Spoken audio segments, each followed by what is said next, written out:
After 3 viewings of this episode, I can confidently say that Saul Gone is a wonderful finale featuring what I believe to be the best performance of Bob Odenkirk's career, clear and profound themes that tie together multiple of Jimmy's interactions in multiple time periods, creating a cohesive and meaningful narrative. It also features an ending that is anecdotally very thought-provoking, and again, anecdotally quite unexpected, but I'll get back to that a bit later. The implementation of characters from the past, namely Marie, Walt, and Chuck, was absolutely perfect. The performances given here by Betsy Brandt, Bryan Cranston, and Michael McKean respectively are so brilliant and instantaneously gripping and impactful. These amazing characters' involvement felt so right and tremendously organic to the story of this episode. I really loved the through line of regret and Saul's refusal to genuinely acknowledge this concept, up until the big court climax, of course. Now let's momentarily put the spotlight on a man who has proven himself to be a really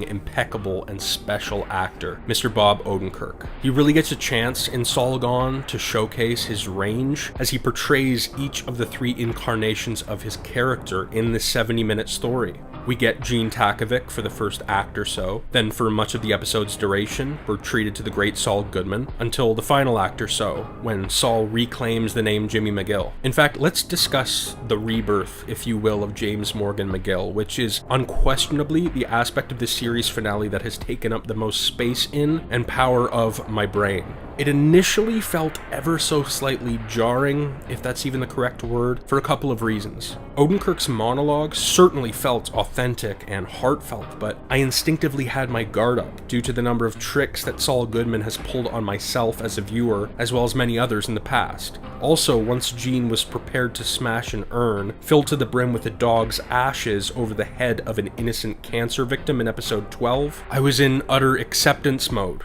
in regards to Gene simply being too far gone for redemption and being completely soulless and sociopathic. But given that Jimmy's emergence and honesty is resulting in decades more prison time, you know he's being sincere. So, following my first viewing of the series finale, I felt that I needed to take a breath and process this character's end over the course of a few days. So prior to my second viewing, I prepared myself to zero in on a potential forthcoming mental break, which would suddenly drastically alter Saul's course of action. This mental break didn't occur in the excellently acted moment in which Gene experiences a crawl space-esque laughing fit after seeing the "my lawyer will ream your ass" engraving within his cell, due to the fact that he remains Saul Goodman-esque for much of the episode following said fit. It is evidently Saul's discovery of the info that Kim confessed to the authorities in regard to the pair's involvement in Howard Hamlin's death that truly internally strikes a chord with Jimmy McGill. It is in this moment of Saul discovering that Kim has shed her mask and decided to face the consequences of her painful past choices that his desired end goal alters. Suddenly, his sneaky method of having his prison sentence diminished and his scarily desperate need to be on top no longer matters. Kim's atonement inspired Jimmy McGill to do the same,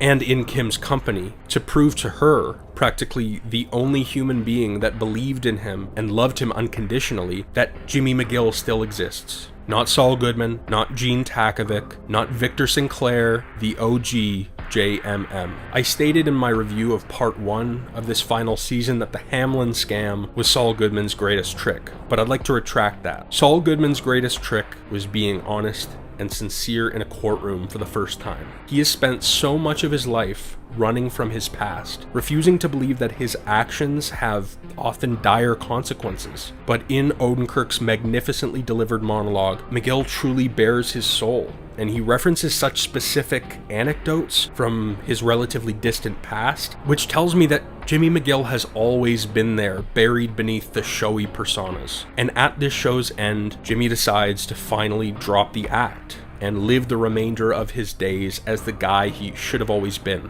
As Mr. Link said in episode 611, you only go around once. You can't escape who you are, not even by creating a colorful character like Saul. And it was even shown to us in the season 6 premiere that Jimmy was still there behind his Goodman mask. If you recall, throughout the introductory scene of Wine and Roses, we're given a tour of Saul Goodman's comedically extravagant palace, featuring what feels like 1,000,000 rooms, including a bathroom complete with a golden toilet. But at scene's end, we focus in on one of the show's most symbolic objects. The top of the Zaffer bottle, which represents Jimmy and Kim's former life of illegality and fun. And he kept this item through all of the Saul Goodman years. I can now say that our main character's end was satisfying. It feels right, as does the shot reminiscent of the one from the pilot, in which Jimmy and Kim lean against a concrete wall next to one another, sharing a cigarette. I'm sad that this nearly perfect in every conceivable way show is over, but I'm also a firm believer in the idea that every good story has an end. And this final season has consistently been at a caliber higher than I ever thought possible,